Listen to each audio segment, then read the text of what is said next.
Hello, hello, hello, hello, hello, hello, hello, hello, hello, hello, hello, hello.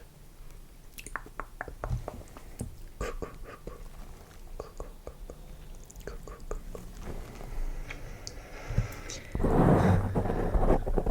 J'espère que vous allez bien. Aujourd'hui, on se retrouve pour une vidéo super sympatoche, ok?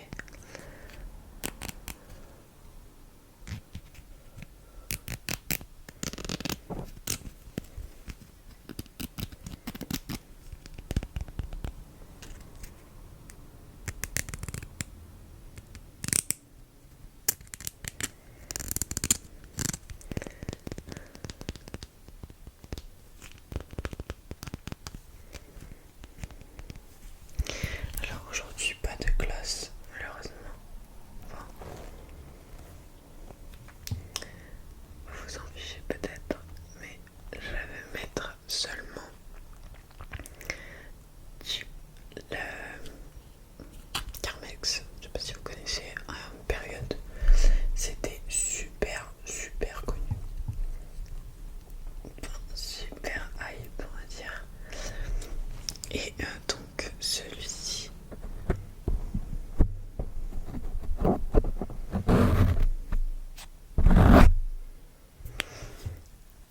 et donc c'est mentholé, c'est super bon. Je sais pas si vous êtes déjà ici.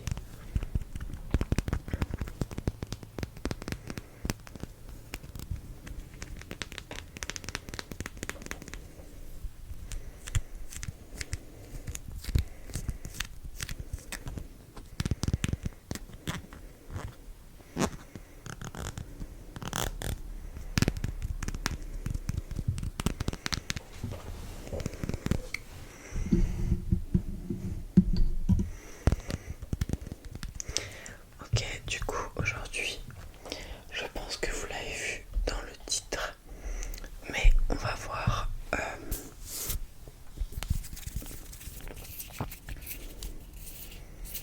livre qu'on a à peu près tous vu quand on était petits à l'école, en maternelle, en primaire, je ne sais quoi. Alors, pour ma génération peut-être, moi je suis née dans les années 2000, donc je sais pas si ça marche pour vous.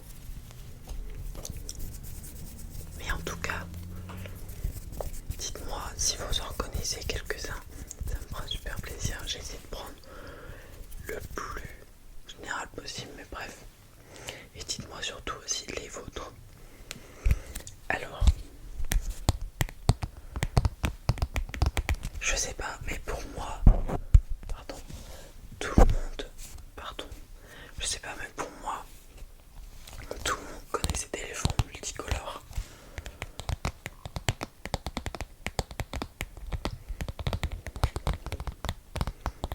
Alors c'est vrai que son nom,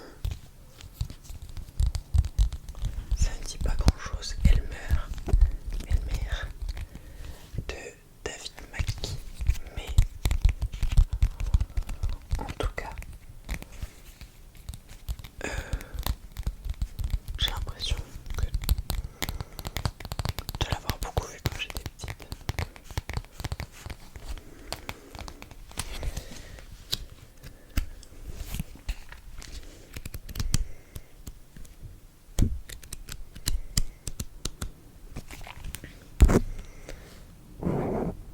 Niveau de lecture 1 à 2, on est au niveau de lecture 2.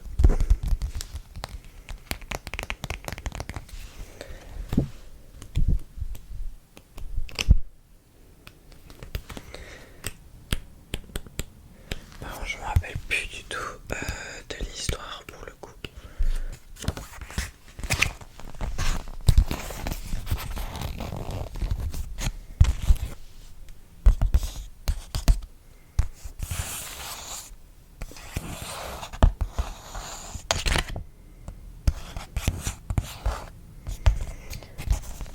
Donc ça c'est la première page.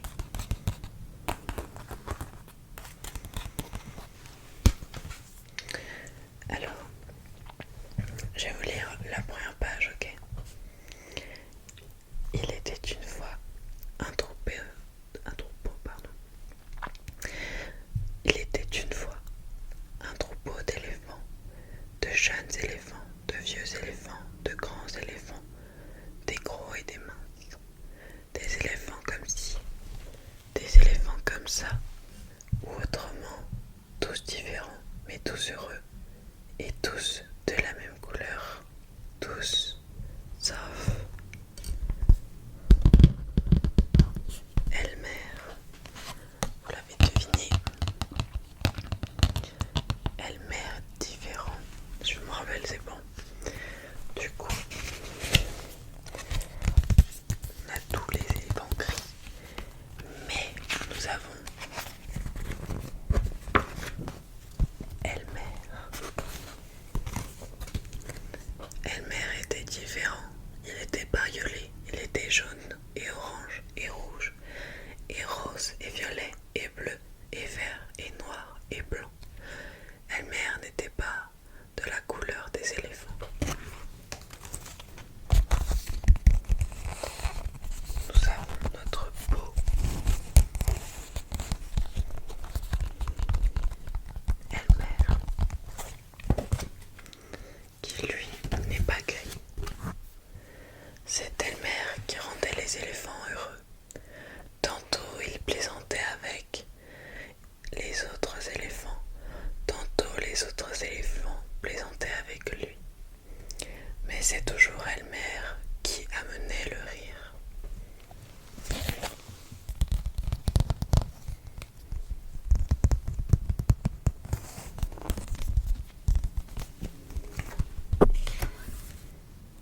Une nuit, Elmer n'arriva pas à trouver le sommeil.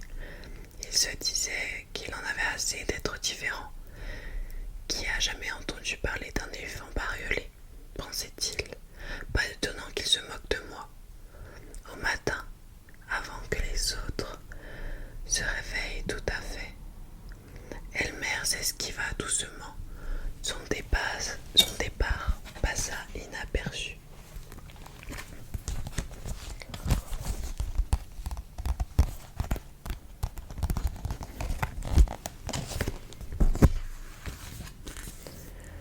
Tandis qu'il traversait la jungle, Elmer rencontra d'autres animaux.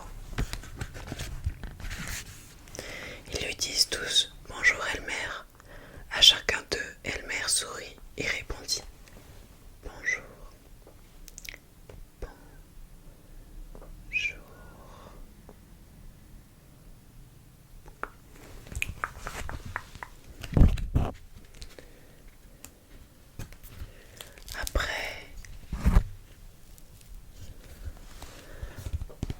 Après une longue marche, Elmer trouva ce qu'il cherchait. Un arbrisseau buissonnant, un arbrisseau couvert de baies, un arbrisseau couvert de baies de la couleur des éléphants. Elmer attrapa l'arbrisseau et le secoua tant et si bien que les baies tombèrent sur le sol.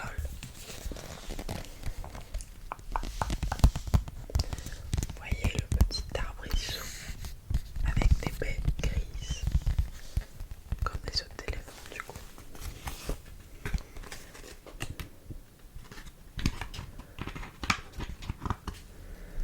Une fois que le sol fut tapissé de baies, Elmer s'allongea et roula sur lui-même plusieurs fois d'un côté et de l'autre, puis d'avant en arrière.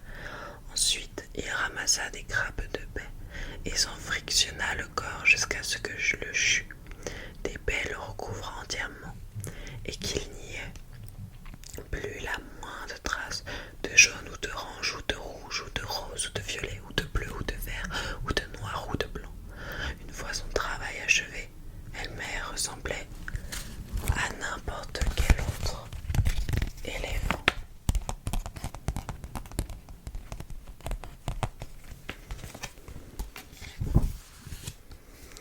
Ensuite, Elmer s'en retourna vers le troupeau. En chemin, il repassa devant les autres animaux. Cette fois, ils lui dirent tous « Bonjour, éléphant ». Et à chacun d'eux, Elmer sourit et répondit « Bonjour », heureux de ne pas être reconnu.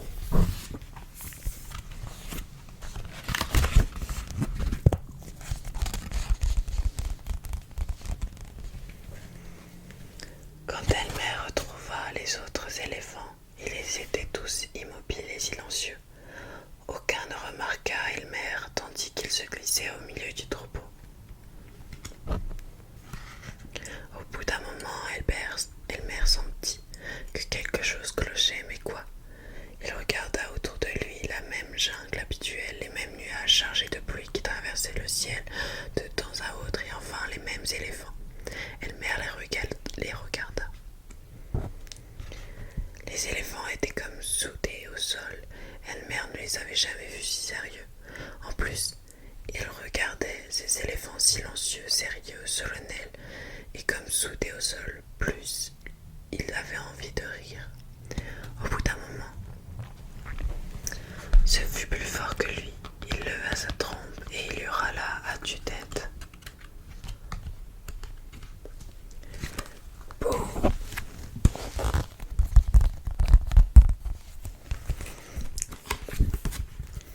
Les éléphants furent si surpris qu'ils firent des bonds dans tous les sens.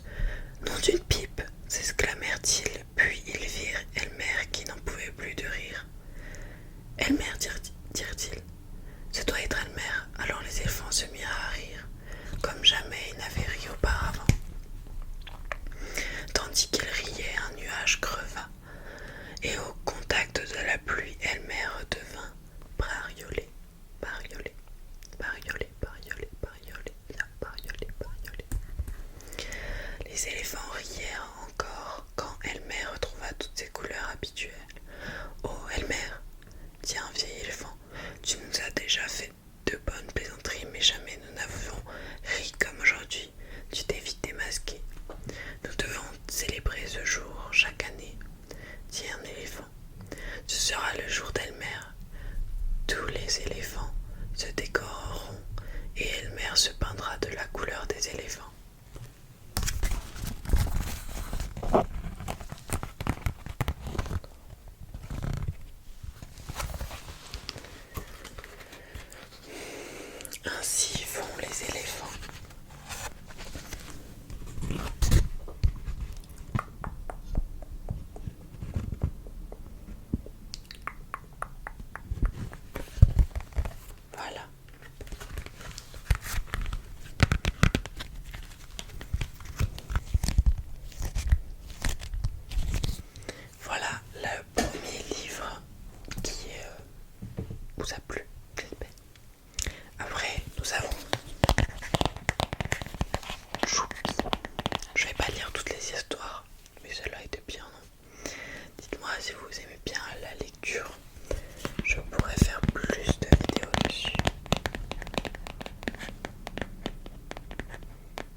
pas de résumé. Jamais de résumé sur les livres pour enfants. J'avais pas.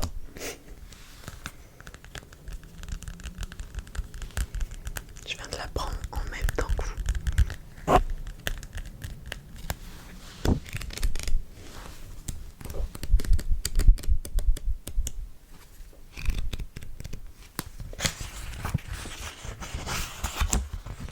Je connais même pas vraiment l'histoire, mais m'engueulez pas, hein. Mais je connais pas l'histoire. Enfin, je sais qu'il y a un renard avec.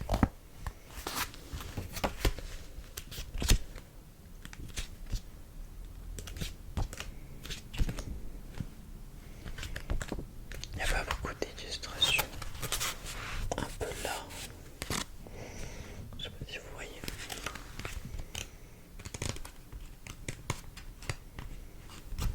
Ah. Là, c'est avec le renard. Voilà. On a celui-là. Je sais pas pourquoi, il m'a marqué. Il m'a marqué dans mon enfance. Et c'est la chenille qui fait des trous. Voilà, la chenille qui fait des trous. Chenille qui fait des trous.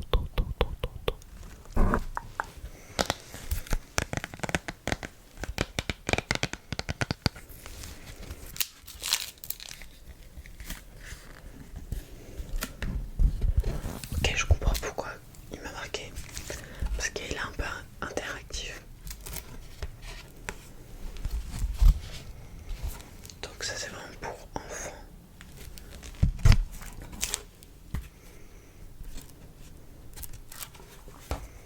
J'adore les livres pour enfants avec, vous savez, les grosses pages là comme ça. Donc on a un soleil, un beau dimanche matin. Le soleil se lève et pop, pop, pop, pop. Une minuscule chenille sort de l'œuf. Elle a très faim.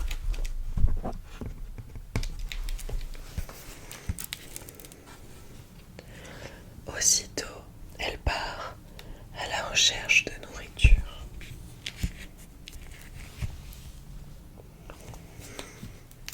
Donc en fait, là, vous voyez pas bien, mais voilà. Il y a plusieurs pages. Donc le lundi, elle croque dans une pomme. Elle y fait un trou, mais elle a encore faim. Le mardi, elle croque dans 2 poires. Elle y fait 2 trous, mais elle a encore faim. Le mercredi, elle croque dans 3 prunes. Elle y fait 3 trous, mais elle a encore faim. Le jeudi, elle croque dans 4 fraises. Elle y fait un trou, mais elle a encore faim. Le vendredi, elle croque dans 5 oranges. Elle y fait 5 trous, mais elle a encore faim.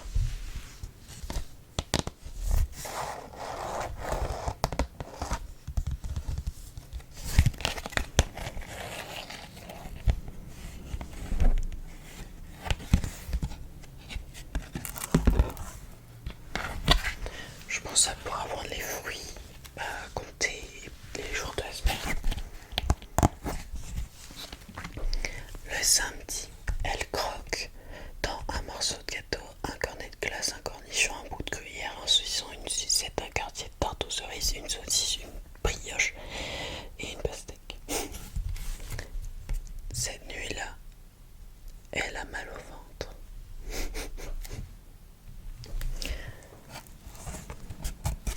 C'est tout.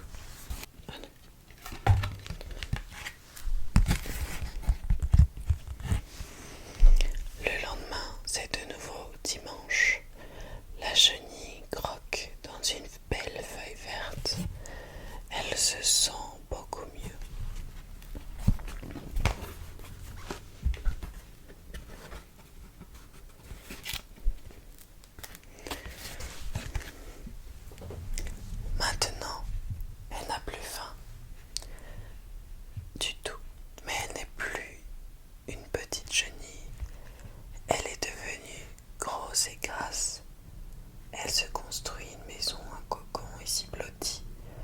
2 semaines plus tard, quand elle le perce pour en sortir, elle est devenue un superbe papillon.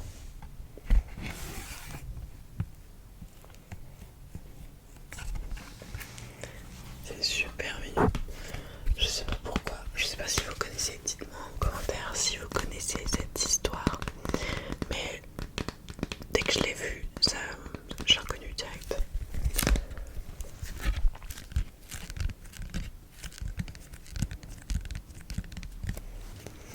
Nous avons bien évidemment le loup. Bon, c'est pas les 3 petits cochons, mais c'est le loup et les 7 cabris. Je la connais super, enfin, ça me dit beaucoup quelque chose. Je sais pas si vous connaissez. Et c'est des mêmes auteurs de Blanche-Neige, La Belle au Bois dormant, Hansel et Gretel, Le Petit Chaperon Rouge, quelle idée, j'ai oublié ça, Cendrillon. En tout cas, dites-moi si vous voulez une partie de nos livres d'enfance.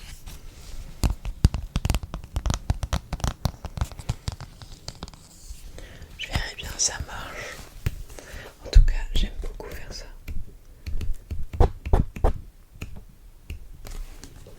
Ah oui, putain, j'adore cette histoire. Pardon, mais j'adore cette histoire.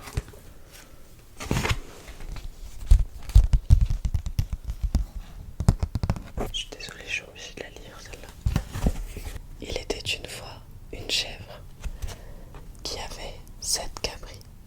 Un jour qu'elle devait aller au bois pour chercher de la nourriture, elle les appela et leur dit: Chers enfants, je vais au bois. Prenez garde au loup. S'il entrait, il vous mangerait tous, cuir et poil. Le loup se contrefait souvent, mais vous le reconnaîtrez facilement à sa voix rauque et à ses pieds noirs. Les cabris répondirent: Chère mère, nous ferons bien attention. Vous pouvez partir sans souci. Ah oui, je me rappelle ce qu'il demande. Peu de temps après, quelqu'un frappa à la porte en criant: Ouvrez-moi, chers enfants, c'est votre mère, et elle vous rapporte quelque chose. Mais les cabris avaient reconnu la voix rauque du loup. Nous ne voulons pas ouvrir, nous ne voulons pas ouvrir, répondirent-ils. Tu n'es pas notre mère qui a une voix douce, tandis que la tienne est rauque, tu es le loup. Ils sont intelligents, les petits cabris. Le loup s'en alla acheter un gros morceau de craie qu'il mangea pour s'adoucir la voix. Puis il revint, frappa à la porte et cria: Ouvrez, chers enfants, c'est votre mère et elle vous rapporte quelque chose. Comme le loup avait posé sa patte noire contre la fenêtre, les cabris répondirent: Nous ne voulons pas ouvrir. Notre mère n'a pas le pied noir comme toi. Tu es le loup.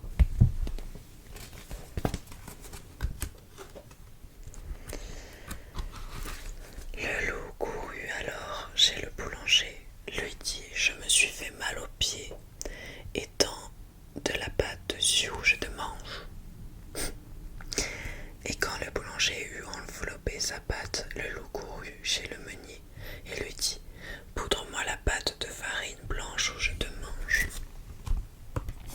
Le loup se rendit alors pour la 3e fois à la porte, frappa et dit: Chers enfants, ouvrez-moi, ouvrez-moi. C'est votre chère petite mère qui vous rapporte quelque chose. Montrez-nous d'abord ta patte. Montre-nous d'abord ta patte, dirent les cabris. Alors le loup posa sa patte blanche contre la fenêtre et les cabris ouvrirent la porte. Toc, toc, toc. Mais qui entra? Le loup. Ils eurent grande peur et se cachèrent. L'un sauta sous la table, le 2e dans le lit, le 3e dans le fourneau, le 4e dans le coffre, le 5e dans le buffet, le 6e dans la terrine à relaver, le 7e dans la caisse de l'horloge.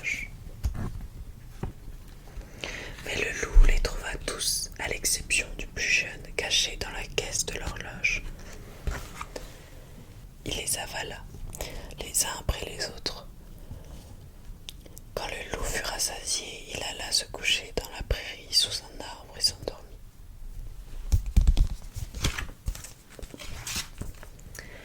Quelque temps après, la chèvre rentra de la forêt. La porte de la maison était toute grande ouverte. La table, la chaise et les bancs étaient renversés. La terrine à relaver était en morceaux.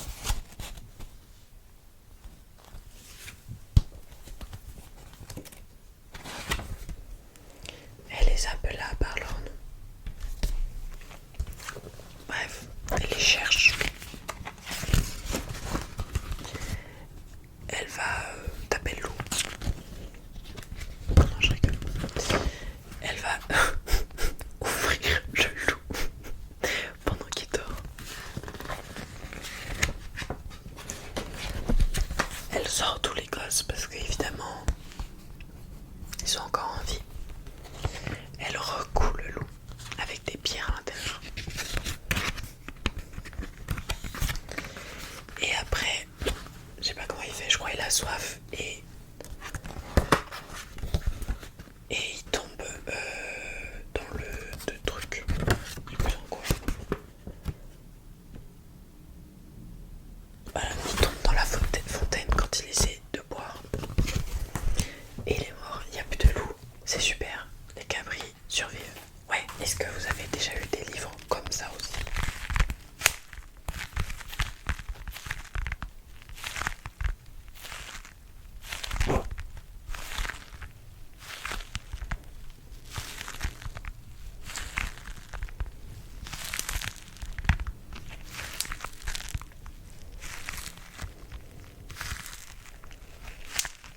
Donc il y en a plein des livres comme ça sur l'histoire, sur je sais pas quoi.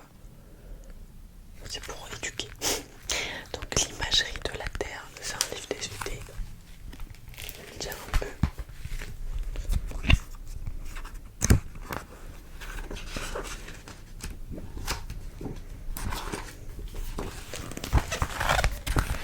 Ça apprend sur les galaxies, le Big Bang.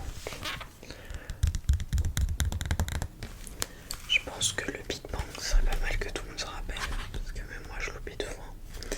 Alors, l'univers où nous vivons est né d'une explosion colossale, le Big Bang, qui signifie grand boom, en anglais du coup. Cette explosion a projeté dans l'espace une masse de matière très dense à une température très élevée. Les savants pensent que cela a eu lieu il y a environ 15 milliards d'années. Les grains de matière projetés en tous sens ont formé un énorme nuage de poussière qui s'est mis à tourner. En tournant, les grains de matière du nuage se sont concentrés et ont donné naissance à des étoiles. Stylé.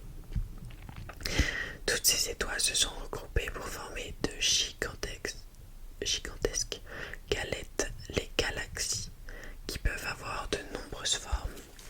La Terre est dans une galaxie appelée Voie lactée. Vue de côté, celle-ci ressemble à une assiette avec le Soleil et la Terre près du bord. Petite galaxie appelée Voie lactée. Bref, on a la formation de la Terre, le système solaire, la planète bleue. On a comment on compte les anniversaires, qu'est-ce que c'est que ça? Non. Comment les jours. Enfin bref, c'est intéressant.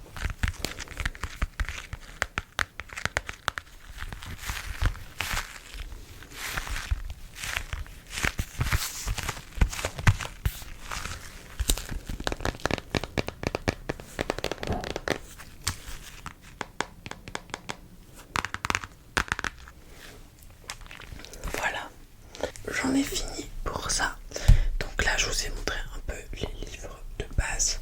Il y en a encore pas mal que j'ai pas fait, bien évidemment. Comme je vous l'ai dit, si vous voulez une partie 2, il n'y a pas de souci. Je vais vous montrer mon livre préféré quand j'étais petite. Mais vraiment, quand je vous dis préféré, c'est le préféré. Je l'ai même gardé parce que je l'adore. Je trouve toujours somptueux. Ça s'appelle, donc c'est du même truc, c'est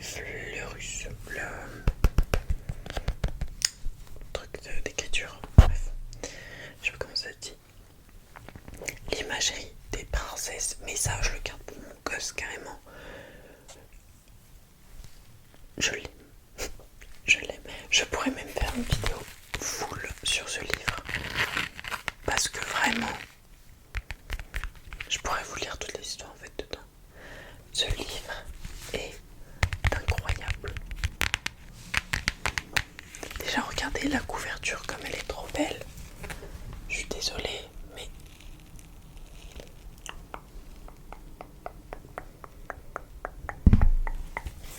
c'est trop beau, c'est trop beau, c'est trop beau, c'est trop beau. La robe, elle est trop belle. Bref, ah, il y a un résumé. Je vais vous lire le résumé et vous me dites en commentaire si vous voulez une vidéo spéciale pour ce livre. En fait, je vous demande même pas parce que je vais la faire dans tous les cas parce que j'aime ce livre d'amour, ok. Donc je pense que je vais faire une vidéo multi-trigger et la prochaine vidéo multi-trigger et après vous aurez une vidéo full ce livre. Donc le résumé c'est une imagerie pour s'évader dans le monde fantastique des princesses de contes de fées. On découvre d'abord la vie d'une princesse, de sa naissance à sa rencontre avec le prince charmant, puis à travers des contes classiques, on retrouve les plus célèbres princesses comme Blanche-Neige, Podane, Cendrillon. On se laisse emporter par l'histoire rocambolesque de la princesse Héloïse qui a reçu dès sa naissance un mauvais sort. Enfin, pour jouer les princesses, des explications pour réaliser une magnifique robe en papier crêpe. Alors, mon histoire préférée là-dedans, oh my god, j'aime trop cette histoire. Oh là là là là là là. Mais je peux pas, j'ai tellement lu et lu ce livre quand j'étais petite, vraiment. Je l'aime trop, je l'aime trop, je l'aime trop. Et il est encore en bon état, ça montre que bien que à ma mère je lui dis de la vie. Je garde ça toute ma vie, mais vraiment je l'aime. Alors attendez, c'est vraiment le chapitre 1, la vie de princesse. On a le chapitre 2, des princesses de contes de fées, donc Podane, Blanche-Neige, Cendrillon, etc. Après, 3 princesses Héloïse et 4 un déguisement de princesse. Si je vous montre vite fait, on va voir genre celle-là. Genre vraiment, je trouve que les pages sont super belles. Il y a beaucoup de détails et tout. Et c'est incroyable. Et j'adore les histoires de contes de fées pour le coup là. On a les basiques et un peu d'autres. Je crois qu'il y en a qui sont pas hyper connus. Genre par exemple Podane, je suis pas sûre qu'il y ait énormément de gens qui connaissent. Mais j'adore. Bon, Cendrillon, c'est la base. Oh, celle-là, je l'aime. Oh my god. C'est laquelle celle-là? La princesse Héloïse, je l'adore, princesse Héloïse. Je pense que vous connaissez pas. Pas c'est même sûr, mais je vous la dirai.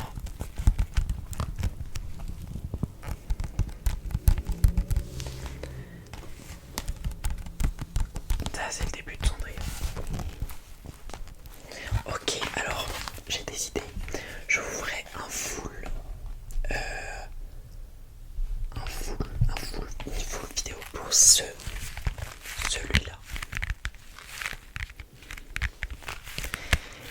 En espèce de close-up sur le livre, comme ça, vous verrez bien tous les détails du livre parce que le livre est incroyable.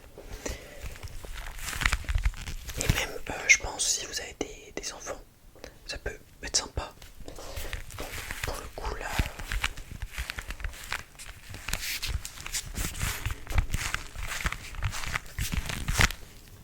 Bref, oui.